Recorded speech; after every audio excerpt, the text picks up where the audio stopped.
छत्रपती संभाजीनगरमध्ये पावसाचा जोर हा कायम आहे। जायकवाडी धरणातून मोठ्या प्रमाणात पाण्याचा विसर्ग सुरू आहे।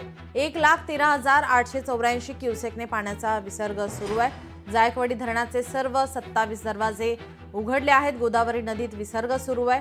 नदी ओव्हरफ्लो झाली आहे। प्रशासनाच्या वतीने गोदाकाठच्या गावांना सतर्कतेचा इशारा देण्यात आलेला आहे। गोदावरी परिसरातून याचा आढावा घेतला आमचे प्रतिनिधी सुरेश वायभट यांनी। जो आहे तो गोदावरी पात्रात मोठा विसर्ग करण्यात येत आहे। आपण जर पाहिलं तर गोदावरी नदीला पूर आल्याच्या ठिकाणी चित्र पाहायला मिळते। आपण सध्या गोदावरी परिसरामध्ये आहोत आणि या ठिकाणी पाहू शकता की गोदावरी नदी जी आहे ती दुथडीवरून वाहताना आपल्याला पाहायला मिळते। सध्या जायकवाडी धरणातून जो आहे तो 1,15,000 क्युसेकने वेगाने जो आहे तो पाण्याचा विसर्ग गोदावरी पात्रात करण्यात येत आहे। आपण जर पाहिलं तर प्रशासनाकडून जे आहे गोदाकाठच्या गावांना जो आहे सतर्कतेचा इशारा देखील देण्यात आलेला आहे। गेल्या काही दिवसापासून मराठवाड्यामध्ये पावसाचा हा अक्षरशः हाहाकार पाहायला मिळतोय। आपण जर पाहिलं तर जायकवाडी धरणातून जो आहे तो गोदावरी पात्रात जो आहे पाण्याचा विसर्ग मोठा करण्यात येत आहे आणि आपण जर पाहिलं तर गोदावरी नदीला अक्षरशः पूर आल्याच्या या ठिकाणी चित्र आपल्याला पाहायला मिळतंय।